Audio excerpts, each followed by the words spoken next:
Nós vamos ler a palavra do nosso Deus nesta noite, em Lucas, no capítulo 7.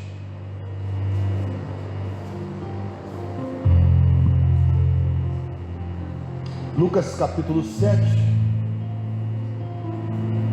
Eu convido você até o versículo, ir comigo até o versículo 11. O tema desta mensagem é pautado naqueles que seguem Jesus, que observam os milagres de Jesus, discípulos e multidões diante da última esperança. E essa última esperança é Jesus Cristo. Mais um milagre de Jesus registrado na Bíblia Sagrada, e que nós vamos nos apropriar deste evento, deste milagre, na palavra de hoje. Lucas capítulo 7, versículo 11. Você achou? Diga amém. E aconteceu que no dia seguinte, ele foi à cidade chamada Naim, e com ele ia muitos dos seus discípulos e uma grande multidão. E quando chegou perto da porta da cidade, eis que levavam um defunto, filho único de sua mãe, que era viúva. Com ela ia uma grande multidão da cidade. E vendo-a, o Senhor moveu-se de íntima compaixão por ela e disse-lhe: não chores. E chegando-se, tocou o caixão, o esquife, e os que estavam o levavam pararam, e disse: jovem, a ti te digo, levanta-te. E o defunto assentou-se e começou a falar. Entregou-o a sua mãe. De todos se apoderou o temor e glorificavam a Deus, dizendo: um grande profeta se levantou entre nós, e Deus visitou o seu povo. E correu dele essa fama por toda a Judéia e por toda a terra circunvizinhas. Vamos orar.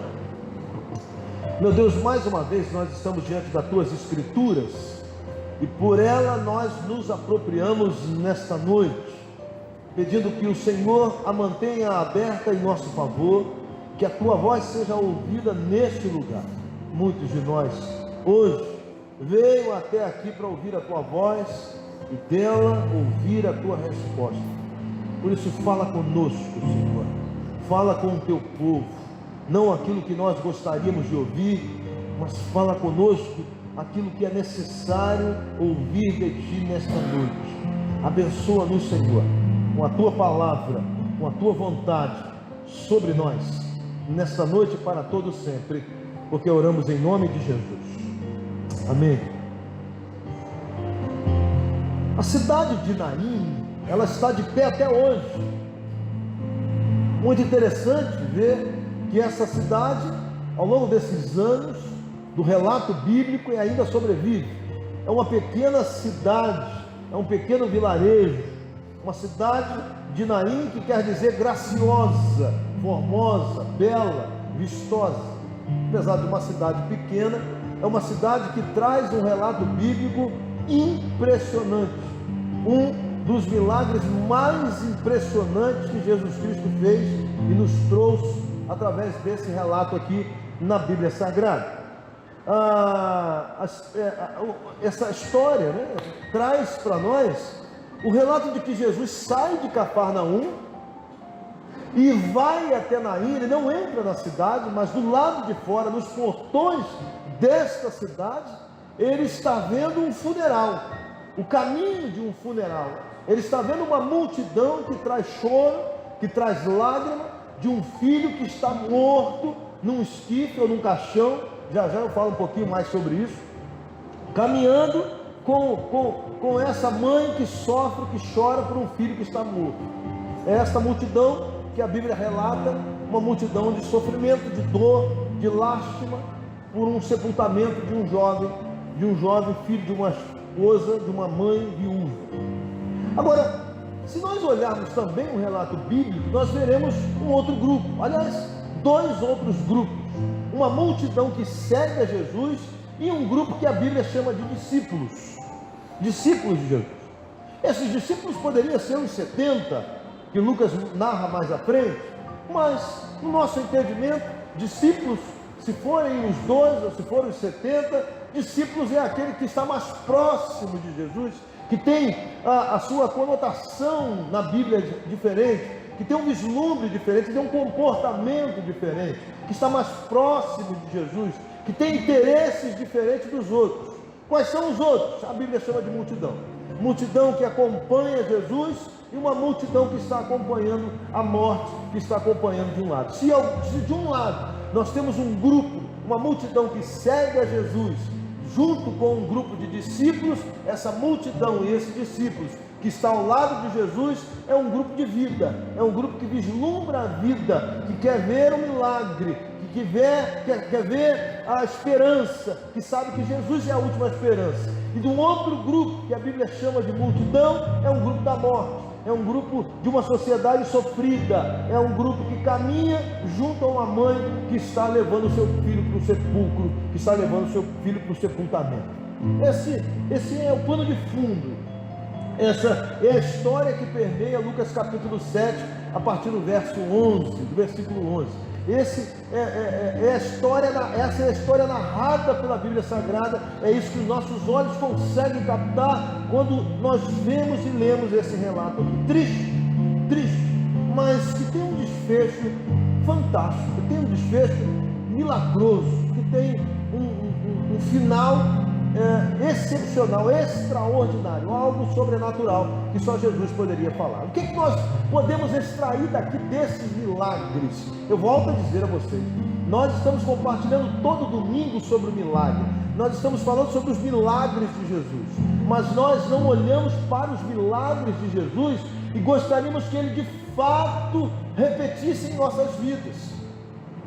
Por exemplo, você não vai ver esse pastor num funeral pondo a mão sobre a cabeça, ou o corpo, ou o caixão de um defunto, pedindo para Deus ressuscitar o defunto. Você não verá o seu pastor fazendo isso. Isso é antiético. Isso é desrespeitar o choro de alguém. Pastor, isso é possível? Não é possível. Não tem como fazer isso. Esse poder não é meu. Esse poder é de Jesus Cristo. Mas o Senhor pode ser usado para isso? Olha, de repente eu posso até ser usado, mas eu não gostaria de ser usado. Não gostaria de colocar a mão em alguém e ressuscitar, porque o escândalo vai ser muito grande. Pessoas vão correr apavoradas, pessoas não estão preparadas para esse tipo de milagre. Pessoas não estão, porque há nesse contexto a presença física de Jesus que transforma esse ambiente para um ambiente mais de calmaria, diferente.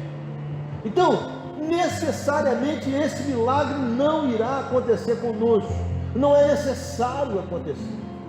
Por não acontecer, isso não dá descrédito à palavra, isso não dá descrédito ao que aqui aconteceu, porque daqui nós podemos retirar ensinos preciosos. Eu quero retirar pelo menos 3 hoje, nesta noite, olhando para aqui.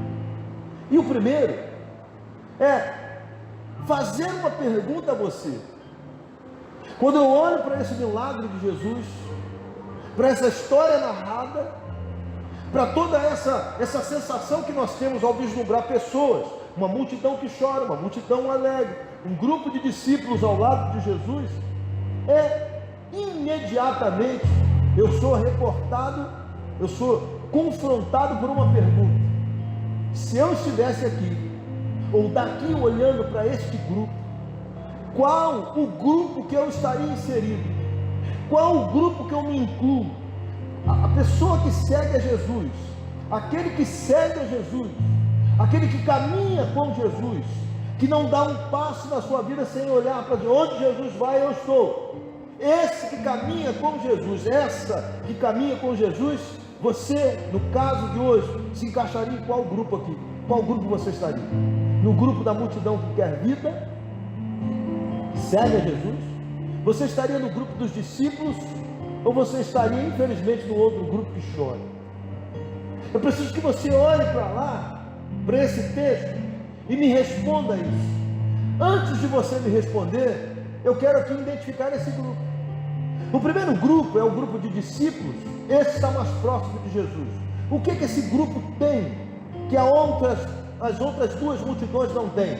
Primeiro, se você que é discípulo, você sabe muito bem que aquele que é discípulo segue a Jesus, enquanto a multidão não segue, apenas acompanha Jesus.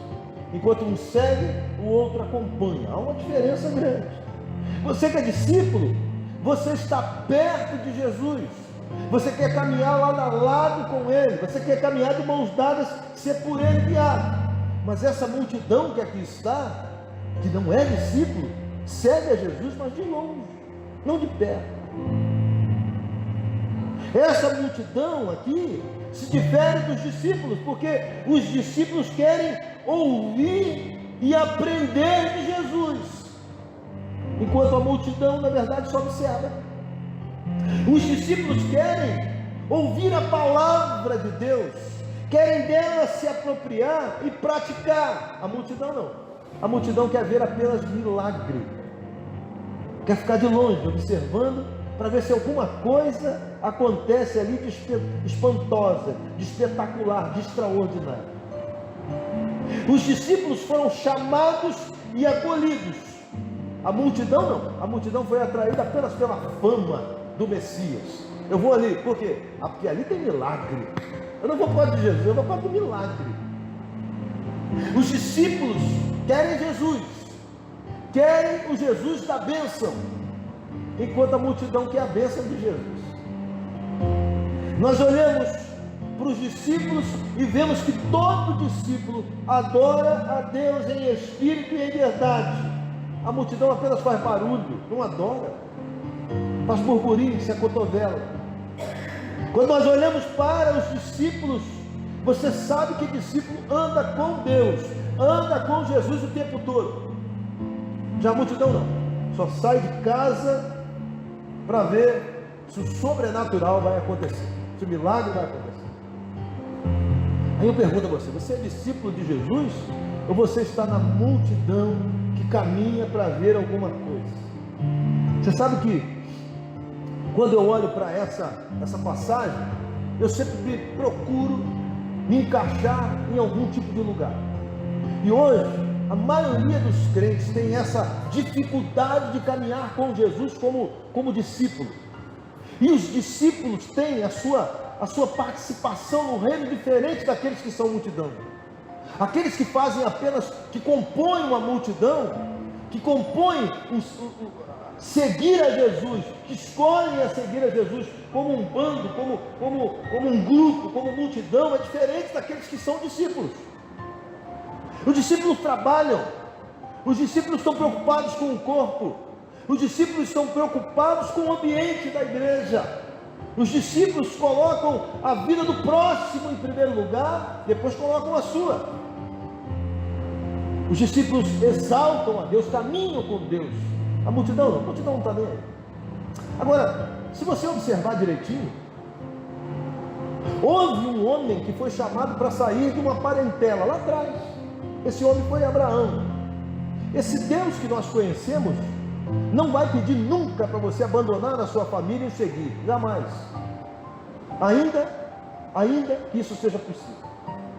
Mas Abraão ouviu de Deus dizendo: sai da tua parentela e vem para uma terra que eu vou te prometer. Uma terra que eu te prometo é uma terra que mana leite e mel, é uma terra que vai abençoar, que vai construir um novo povo, uma nova nação.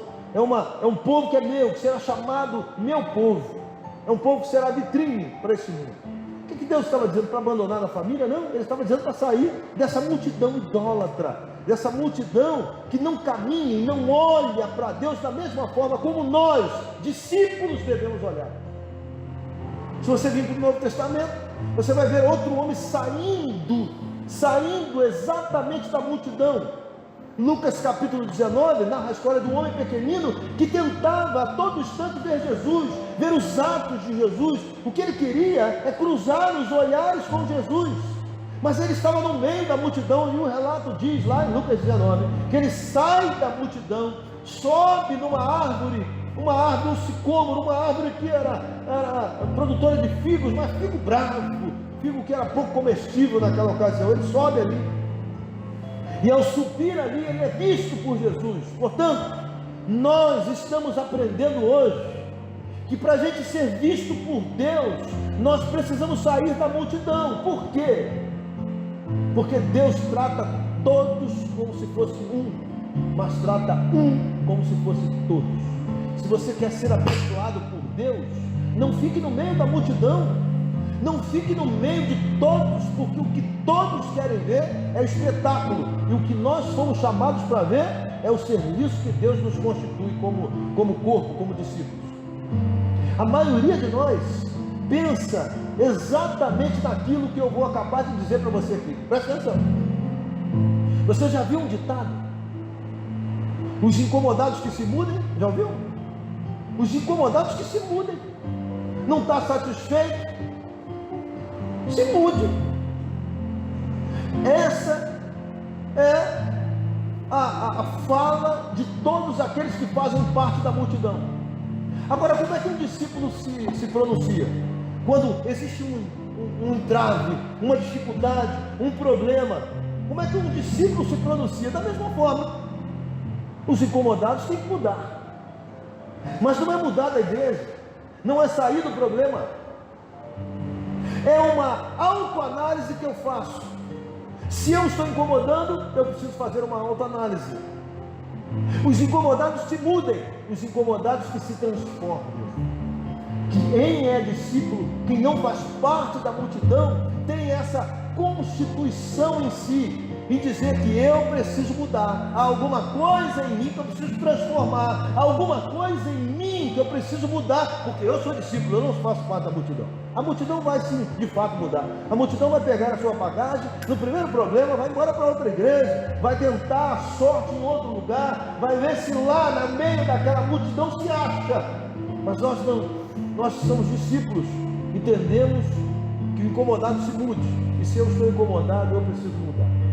Ora, não foram poucas vezes que eu tive que engolir alguns entraves, algumas dificuldades. Como eu tive vontade de tomar uma decisão mais drástica, mais pavorosa, mais relativa com aquilo que acontecia.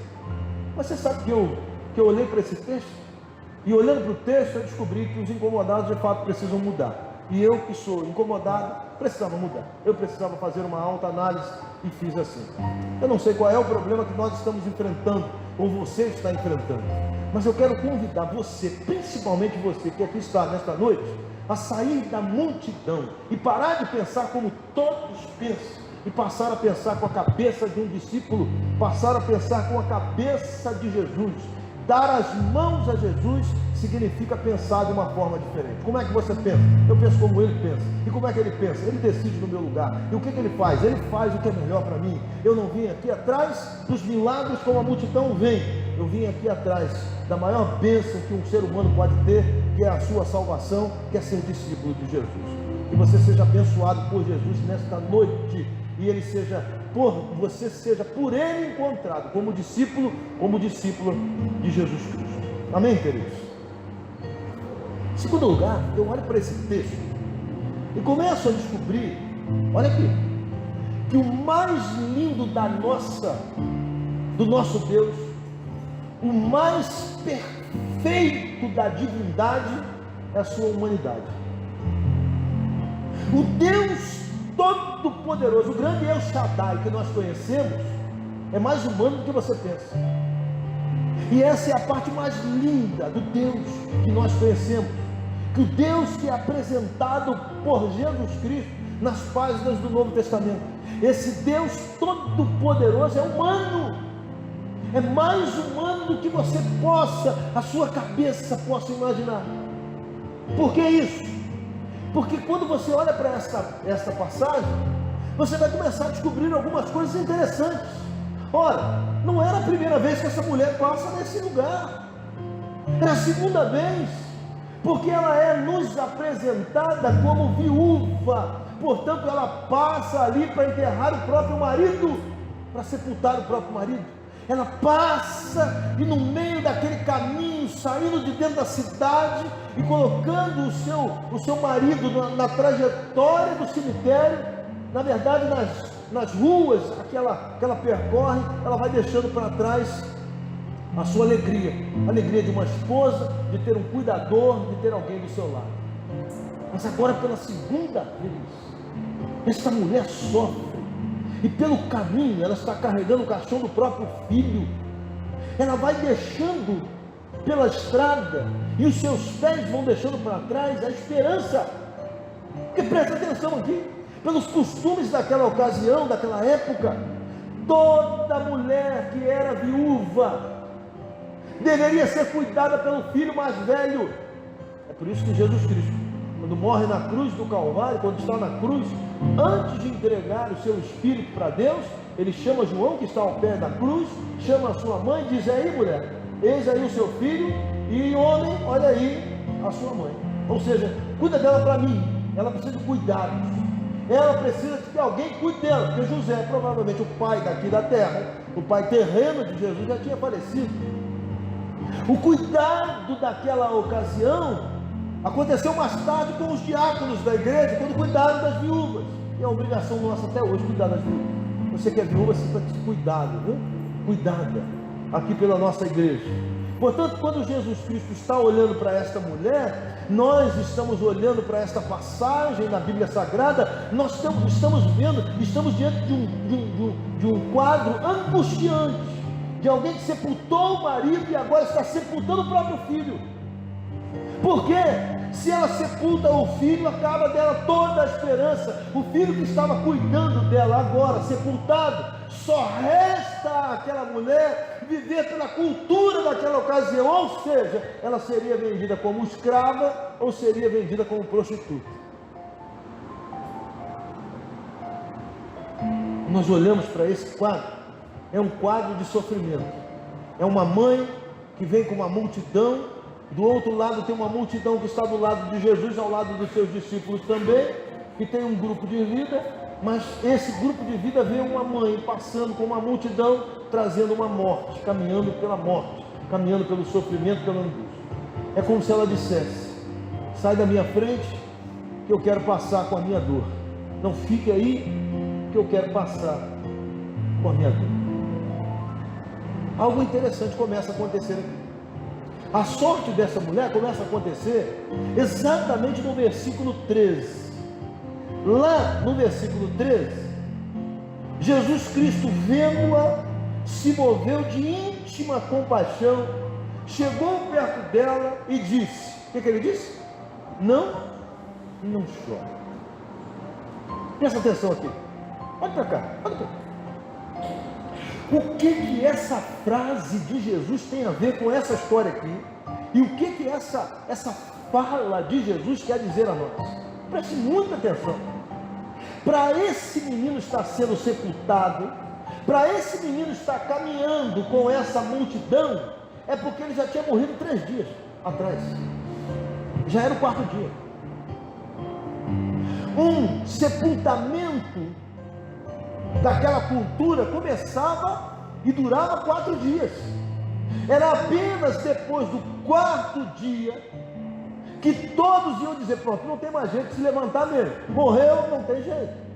Se o cemitério era do lado de fora, aquele era o 4º dia em que aquela multidão estava caminhando, ou seja, o choro daquela mãe já estava durando 4 dias. 4 dias ela estava ouvindo alguém dizer para ela: não chore, não chore, não chore, não chore, não chore. Provavelmente o que ela estava ouvindo agora era mais de uma outra, como qualquer outra fala ou conselho: não chore. Como não chorar diante de toda tristeza? Como não chorar diante de tanta angústia de ter perdido o marido e agora o filho? Como não chorar?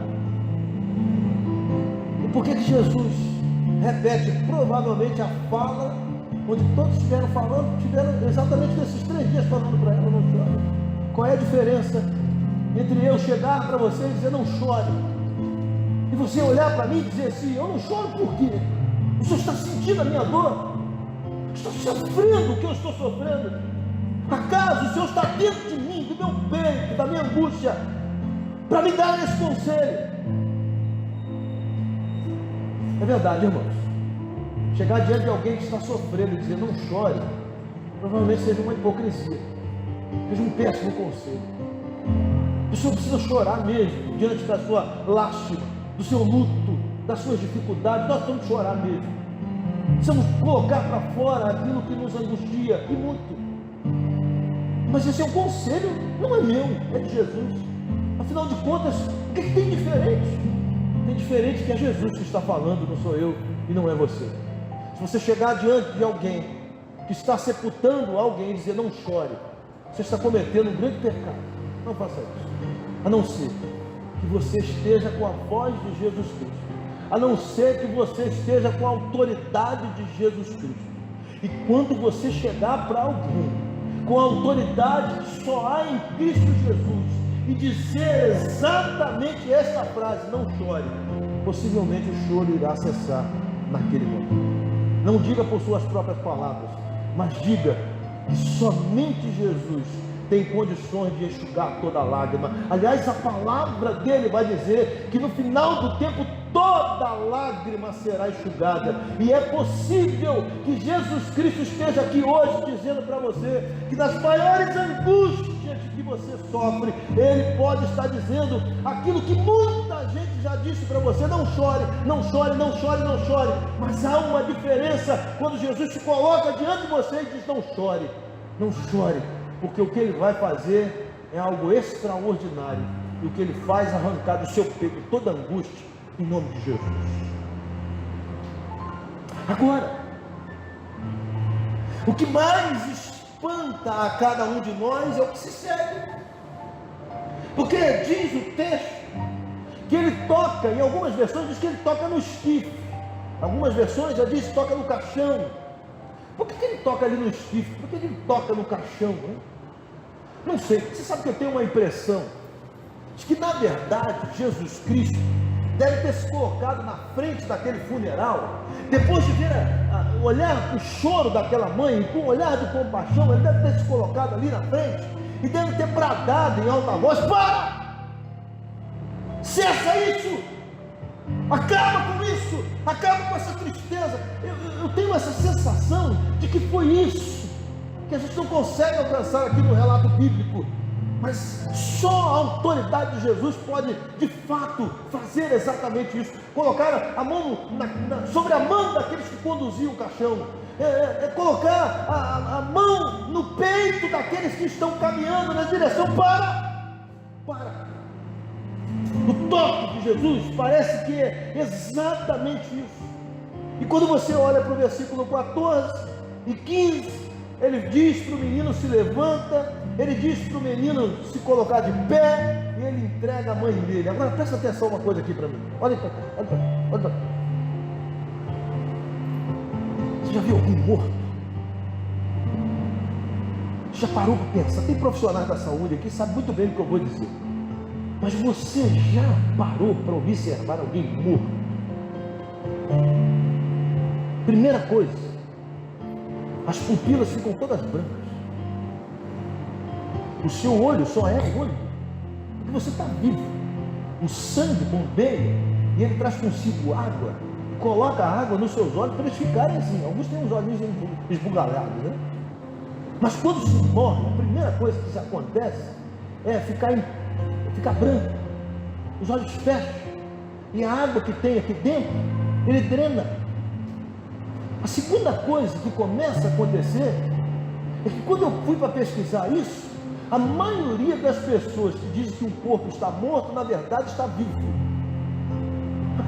Não está morto, está vivo. Sabe por quê? Porque Deus é tão perfeito que ele começa o processo de deteriorização do corpo. E o fígado é o primeiro a atuar. Quando o coração para de bombear o sangue, o fígado é o primeiro a mandar enzimas para o corpo. Ou seja, para putrificar, para acabar com aquilo que nós temos aqui de corpo. Ele começa a drenar enzimas a ponto de consumir toda a carne. E quando isso começa a acontecer, o fígado é o primeiro a atuar, os outros órgãos param porque o coração parou de bombear o sangue, a pele pele começa a ficar branca, esbranquiçada, de esbranquiçada ela fica amarelada, de amarelada ela fica roxa, de roxa ela vai empretecer, até que o corpo fica exatamente dessa forma, enrugado, sem vida, necrosado. Pastor, que coisa horrível. É para você sentir mesmo o que estava acontecendo.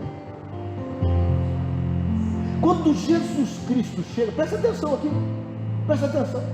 Quando Jesus Cristo chega para este corpo deste menino está assim.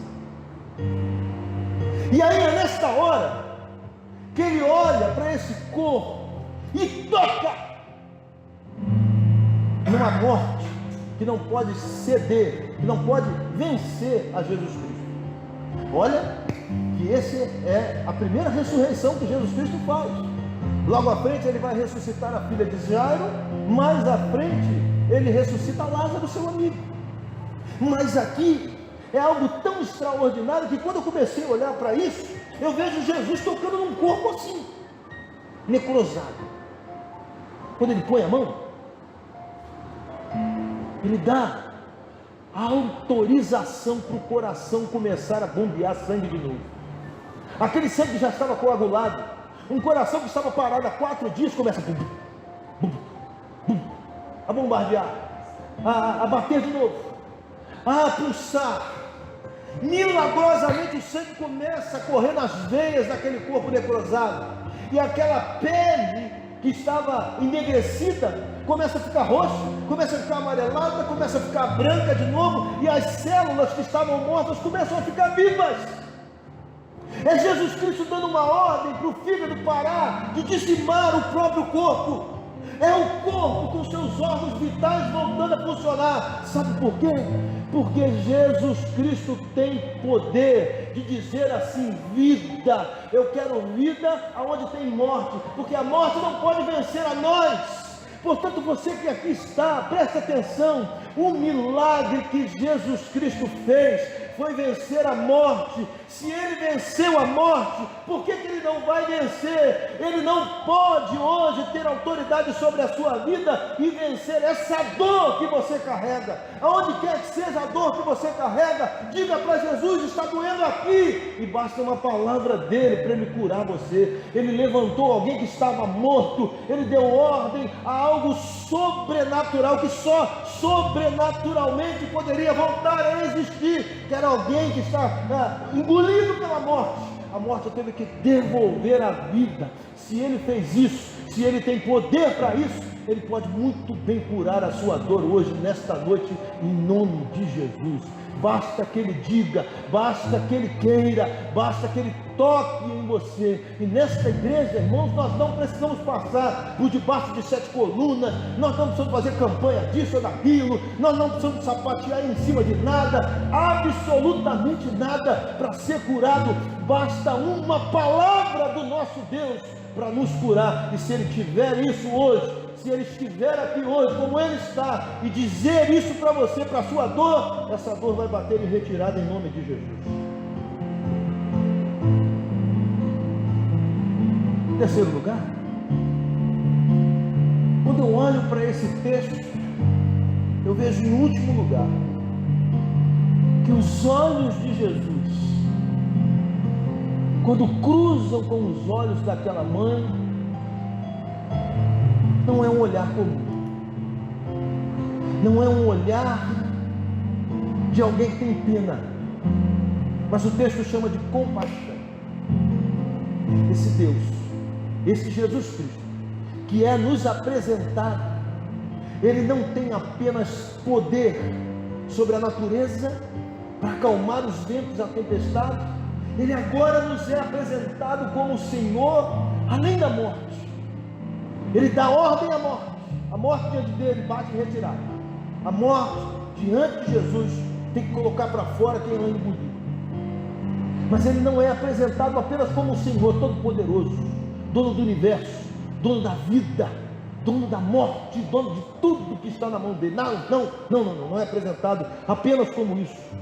Quando nós olhamos para Jesus, nós vemos que os olhares dele para com esta irmã para com esta viúva é um olhar de compaixão. Você sabe o que é compaixão? Você faz ideia do que é compaixão?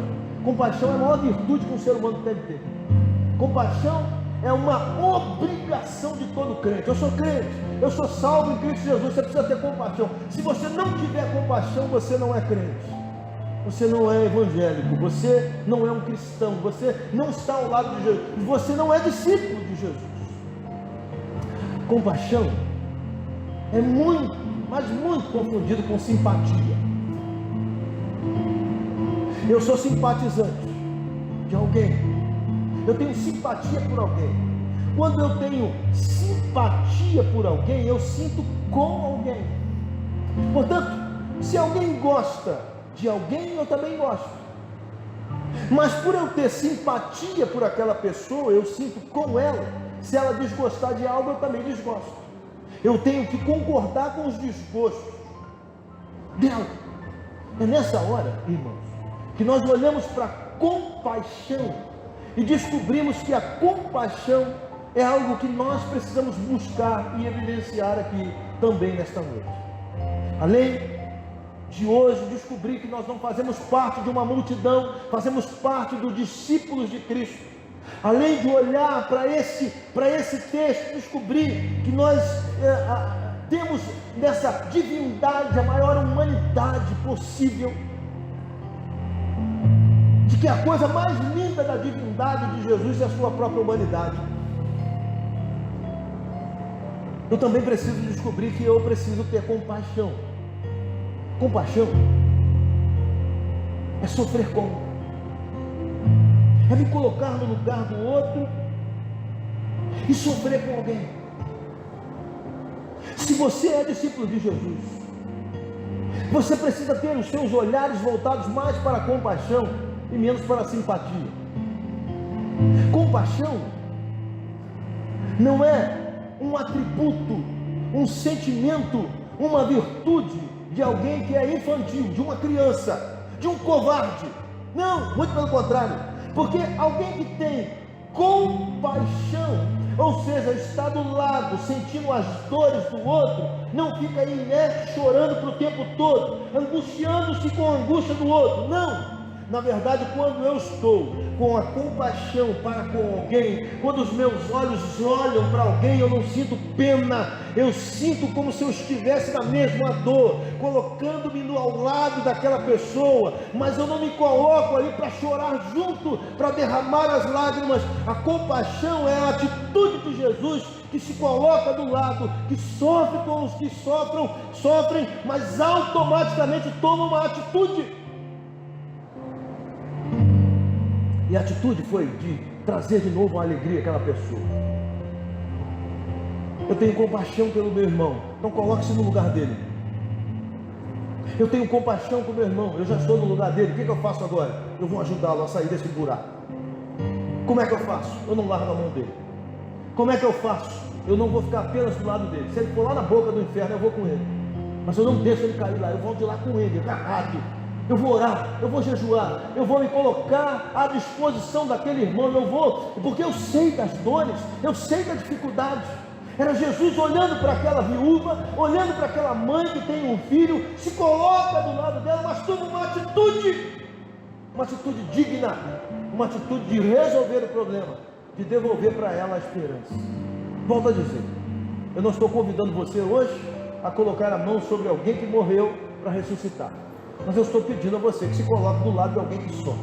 Você conhece alguém que sofre? Você conhece alguém que está sofrendo nesse momento? Se coloque do lado dele, não como criança, não como covarde, não como imaturo. Se coloque do lado dessa pessoa para tomar uma atitude, para dizer aonde a pessoa está errando, para onde a pessoa está acertando, para ajudar, para mover as águas, para implorar a Deus, para suplicar a Deus, para pedir para que Deus mova as águas em prol daquela situação. Compaixão é tudo que nós precisamos ter para ser um discípulo que caminha do lado de Jesus. Multidão apenas é simpatizante, multidão apenas olha de longe, multidão apenas sente pena, dó, remorso, apenas quer ver o milagre de longe, não faz absolutamente nada, bate o ombro e diz: eu não tenho nada a ver com isso, apesar de sentir pena. Como eu estou sentindo uma dor no meu coração, como eu gostaria de ajudar. você faz parte da multidão. Se você é discípulo de Jesus e tem os mesmos olhares de Jesus, a partir de hoje, aquela que Deus colocar na sua frente, coloque-se como compaixão.